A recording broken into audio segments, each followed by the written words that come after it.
Let me start with this. This test is not hard. It is not a pass or fail test. You only...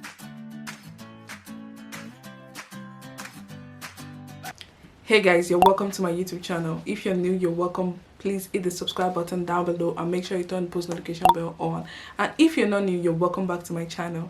In this channel, I'll be showing you a lot of things. I'm a new immigrant in Canada. I'll be showing you how I got here, the process, what you need to know and what you need to do. The first thing you need to do to check if you can come to Canada as a permanent resident is to check if you are eligible by using the CRS tool. I'll put the link down below so you can test and see if you're eligible. What you need to do is you fill in your age, your qualification, your work experience, if you have a nomination from any province, if you have a job offer rather, if you have any family or sibling in Canada, you can also claim points for that.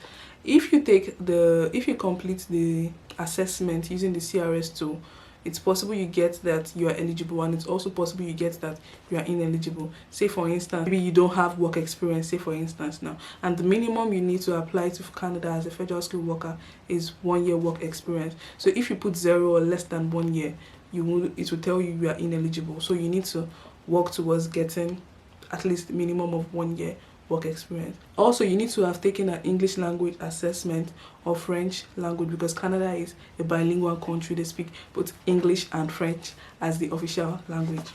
So let's talk about proof of language proficiency.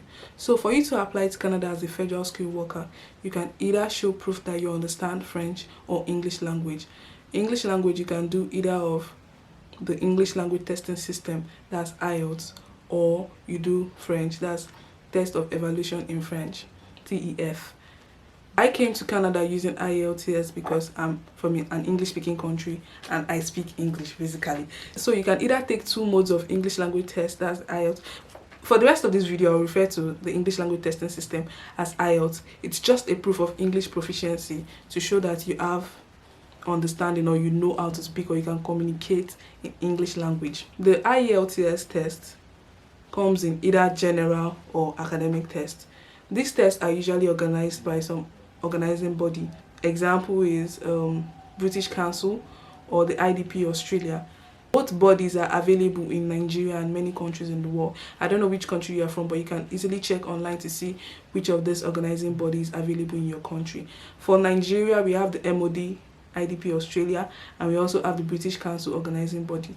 You can take either of both tests. For MOD Australia, the cost of the examination is 68,000 naira, but I think by the end of October, the fee is about to be increased to 72,000. I don't know what's up with this guy.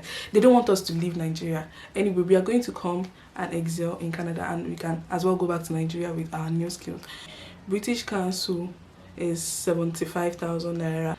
The test for both body comes up every 2 weeks, so you can either apply online or you go to their office to book a date. The test is not hard. Let me start with this. This test is not hard. It is not a pass or fail test. You only require a particular band to meet your requirements. Say for instance, now you may need to max out the band for you to join the pool and get the kind of score you need. In the same way, you might just need maybe the average score to get the ITA in the pool. The maximum band for this test is 9, and the test is broken down into 4 parts. The listening, speaking, reading, and writing. The listening test is, I think, one of the easiest, but it's also very challenging if you're not a very attentive listener. So they provide headsets where they recite a question or recite a passage or read anything, and you need to listen attentively to provide answers to the question that will be in your booklet. Also, for the reading test, you'll be provided different passages or maps, and you have to provide answers for them. For the speaking test, you meet an interviewer. It's not really it's very serious interview like that, but they get to ask you questions just to see if you can speak English very well, if you can understand question, and if you can answer it very well. Your accent at this point in time don't matter. You can use your Nigerian accent. You don't need to go and start forming British accent or Igbo or American accent. Just use your normal Nigerian accent and you'll be fine. You'll be asked basic questions and you just need to answer them directly. No corner. Give them the answers just the same way you were asked. And for writing test, you have the part A and part B. Part A, where you'll be required to write like a formal letter, and in the part B you'll be given maybe an essay to write. The part A is about 250 words and the part B is for 115 words. For listening test, you can use the Cambridge English Language Assessment Test to prepare 1 to 13. It's available on YouTube and it's also available on their website. For reading, you can use the same test materials as well. And for writing, you can use IELTS Liz. Our channel is on YouTube. I can put the link down below so that you can check out our channel. She provides relevant material for different kind of writing tests that you need to take. Also, she has paid videos on our website that you can buy. It gives you further and intense details about how you can prepare for your writing test. Then I also used e2language.com. I used Jay's teachings. Jay's tutorial is also available on YouTube, or you can visit their website as well. I also use IELTS Advantage Crash Course. It's available on their website. It's by Chris Pell. They also have some tips and tutorials on YouTube here where you can check and learn from. My personal experience, I took this test. I took the English language test twice. The first one I took it last year, August 18, and the second test I took it October 29, I guess. And for the first test, I had 8 in my listening, I had 7.5 in my speaking, I had 8 or 7.5 in reading, but in my writing I had 6.5. So I had to retake the test again because the minimum score you need to max out your English language proficiency in the pool or for your application. Is 8 for listening, 7 for speaking, 7 for writing, and 7 for reading. So I had to retake the test again to get 7 in writing. Although I did a remark and the result didn't come out successful, the result remained unchanged. So I took the test again the second time, October, and I was able to get 8, 7.5, 8 in listening, 7.5 in writing, 7 in speaking, and 7 in writing as well. So I was able to join the pool with that score. Some of the tips that worked for me in this test is for listening test, I try to be more attentive and I try not to get distracted. If you miss a question, the best thing you can do to yourself is to just keep that question and move on to the next, because the passage will be read to you and they wouldn't repeat it again. So just try to be more attentive, take off your mind from all your problems, try to pay attention and don't miss a thing. If you miss any question, just move on to the next thing. If you're not sure of anything, just like write a maybe a word or something that can guide you or that can make you remember what you missed earlier. Then you go back to it. You still have about 10 minutes to transfer your answers from the question paper to the answer sheet, and you have some time to review your question. Then for the reading test, you can try as much as possible to use the exact word or phrase from the question paper. Try not to rephrase except the question asks you to, and try to follow instructions.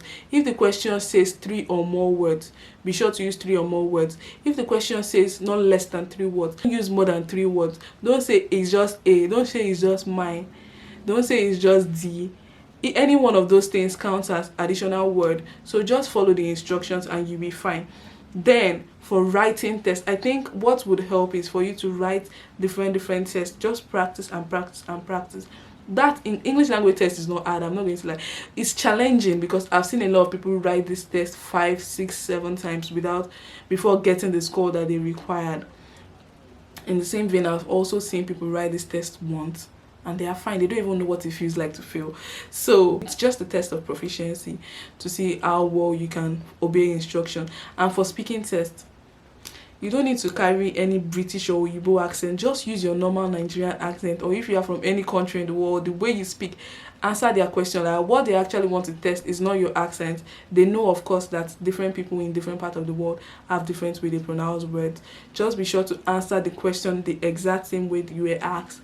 Provide details, speak more words, use different vocabulary, use complex sentences, use simple sentences, and try to use present and past tense and to buttress your point the way you think would make sense. Don't do Oyibo accent. They are not watching that. Just answer the question straight to the point, not too much details. There will be a part where they'll ask you a question and you'll be given time to think and write down the answer. There are different tips from different writers. There are different tips from different people. This is my own tips that worked for me. You can as well check out other pages, other channel, I'll put some link down below to some materials that I used, and you can as well buy from different people, but I never bought any, so you may not need to buy as well. There are free materials online that you can exploit. That will be all for this video. If you have questions for me about IELTS test, you can leave them down below. I'll take them in my next video, or I'll try to answer them in the comment section. So guys, I forgot to mention that the IELTS result is only valid for 2 years, after which you may need to take another test to prove your language proficiency, and that's only if you were unable to use the first result to get ITA. And secondly, you can remark your test if you think you performed better than the result you were given. So if you choose to remark, the cost for British Council is 15,000 naira, and it takes about 10 weeks. And the cost for MOD, that's IDP Australia, takes about 15 working days, and it's 45,000 naira, or 46k.